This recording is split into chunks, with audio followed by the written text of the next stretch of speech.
Pro Bowl offensive lineman, Browns legend, who joins us on behalf of the Polaris and the Ranger Country Heroes Hunt. Joe, thanks so much for being here, man. Appreciate you. Yeah, thanks for having me on. So, Browns looking good yesterday. Baker Mayfield had a great game. Want to ask you, just from 10,000 feet from a distance, what you make of Baker, and not just what he's done, but what you think he can do going forward as the Browns quarterback. Well, he looked awesome yesterday. He had as many incompletions as he did touchdowns, with 3, which was just phenomenal. He was so efficient. Like I don't think the ball hit the ground till the second half. He was distributing the ball all over the field, leading that team up and down the field, and he really motivated that entire team to play a great game, to beat a good Atlanta Falcons team. And I think the future's really bright when you got a guy like Baker who's got that charisma, that personality, that leadership skills, and he can throw the football. I think the sky's the limit for this team. Speaking of that charisma and personality, he said after the game yesterday that he, quote, woke up feeling dangerous. When a quarterback, whatever that means, wakes up feeling dangerous, that confidence, how quickly can you guys tell it when you come in for game day, whether it's in the locker room, whether it's in the huddle? Yeah, he's got that confidence. He's got that swagger. He brings that energy every day. And that's what you need at that quarterback position. You're a leader of men. You're the coach in that huddle. And for him to be able to bring that energy, it's just going to raise the level of everybody in that huddle. When he's in meetings, it's going to raise everybody's preparation because they don't want to disappoint. They don't want to let a guy down like a Baker Mayfield.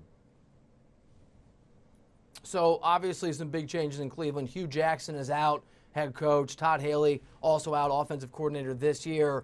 What was your reaction as a longtime Brown to Hugh losing his job?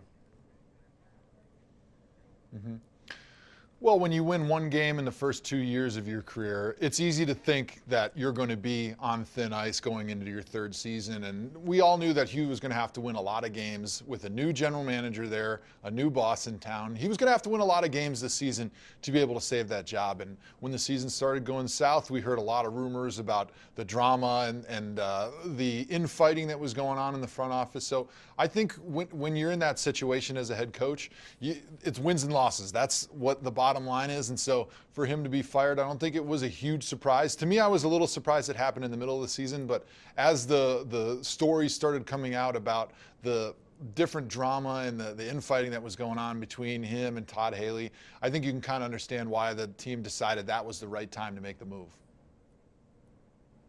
Joe, there's a lot of talent on that roster. We've talked about Baker Mayfield. There's a lot of guys we could point to. John Dorsey, the new GM, very well respected around the NFL. And there's a feeling with a lot of folks in football that's going to be a highly coveted job when and if they fill it externally. What do you think Greg Williams needs to do to shore up that gig and really have a chance to take off that interim tag? Well, he's just got to keep doing what he's doing. He's been doing an excellent job. He's brought a calm to the building. He's brought a calm to this team, and he's getting this team to play really well. So you got to say that he's doing all the right things. Now, it's impossible to know what John Dorsey's thinking. Of course, when you hire a GM, he's probably got a list of 3 or 4 coaches that he's got on his short list of guys that he would love to be that head coach that would work for him. But you never know. Greg Williams could do a great job and just blow everybody else away, and he could be building a great rapport with John Dorsey. We don't know, but the only thing he can control is his wins and losses and get this team to play as well as they possibly can down the stretch. We're in uncharted territory here with the Le'Veon Bell contract situation. Obviously, he has not signed his second franchise tender yet, and it's anybody's guess whether he's going to do that in the next 24 hours. From your perspective as an offensive lineman, what might the vibe be like if he does come back with those guys, those offensive linemen, in this case in Pittsburgh, whose job it is to create holes for him and give him chances to be successful? Well, it'd be really awkward. Obviously, everybody knows that the offensive line has been pretty critical of Le'Veon Bell and his holdout. And if he came back, that would be really weird because they wouldn't know if he's all the way in. Is he showing up just so he can collect his paycheck? And is he really going to be selling out for this team? So I think if he did show up, it would be a very, very strange situation. But I don't expect him to show up.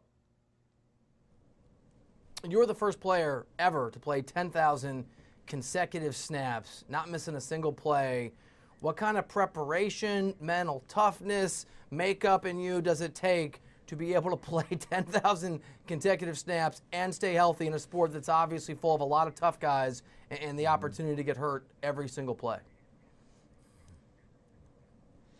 I tried to take care of my body as well as I could. I was a big yoga guy when I was playing, but for me, I think it was just early on in my career, eliminating that question mark that comes into your head about, do I get up? Do I dust myself off and do I go back in and play another play? There was no doubt ever in my mind when I was laying on the ground, I was just going to try to get up and get back to the huddle until I couldn't. And when I finally tore my tricep tendon, I knew that that was definitely it. There was no question in my mind. It was never going to be, hey, maybe you can dust this one off and keep playing. So for me, it was just eliminating that question mark that can get into your head about it. Can I continue? One of the storylines around Baker Mayfield and how promising he's looked is that it feels like Cleveland finally has that long sought-after quarterback they can count on, maybe that position finally taken care of. In your career at the Browns, you played with 20 different Browns starting quarterbacks.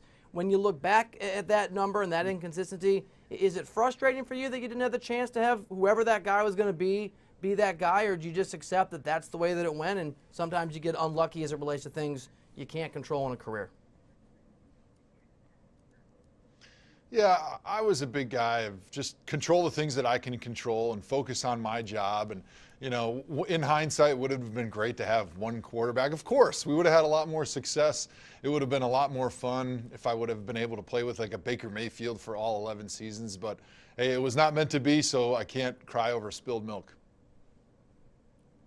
And we had Troy Aikman on the show 15 minutes ago. He called out some quarterbacks he's been really impressed with this year. Offensive linemen rarely get the spotlight they deserve, so we want to change that. Can you call out some offensive linemen around the NFL you've been impressed by and that you think fans should be aware are doing a hell of a job?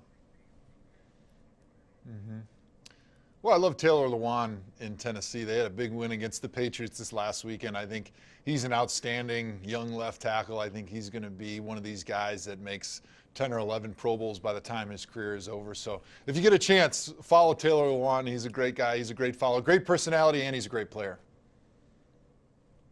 Last week you said you appreciated, like many of us, Michael Thomas's cell phone celebration in that Saints-Rams game. Yesterday, Tyreek Hill went into the stands after a touchdown and started using a CBS camera to film his teammates as a celebration. He was flagged as well. What's your reaction to these kind of celebrations going around the league, just in terms of whether or not it's good or bad for the game?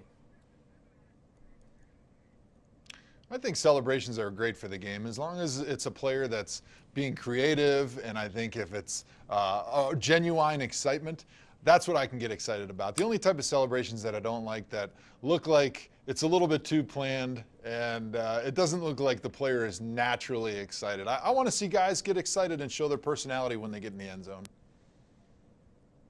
Joe Thomas, really appreciated the time. I know you got to run. Before we let you go, though, please tell us about the Ranger Country Heroes Hunt. Yeah, so Polaris Ranger and myself have teamed up, and we're trying to raise money for Leak Hunting and Mountain Preserve, which is in Pennsylvania. It's a retreat, an outdoor retreat for veterans and their families to be able to rehabilitate from the wounds of being deployed overseas. And I got an opportunity to go out there this fall and spend some time with those veterans, and it changed my life. And I'm coming out here today, obviously, to say, go out and donate. Leak is aiming to raise $100,000 so they can expand their program and they can have impacts on even more veterans' lives positively. So feel free to go to the Polaris Rangers website. You can go to my Twitter page at JoeThomas73, and I've got a link for you guys so you can all donate to this great cause. Joe, thank you so much for making time. It is a great cause, and we very much appreciate you telling us about it and making some time for us here on the show. All right, thanks. All right, Joe Thomas, 10th.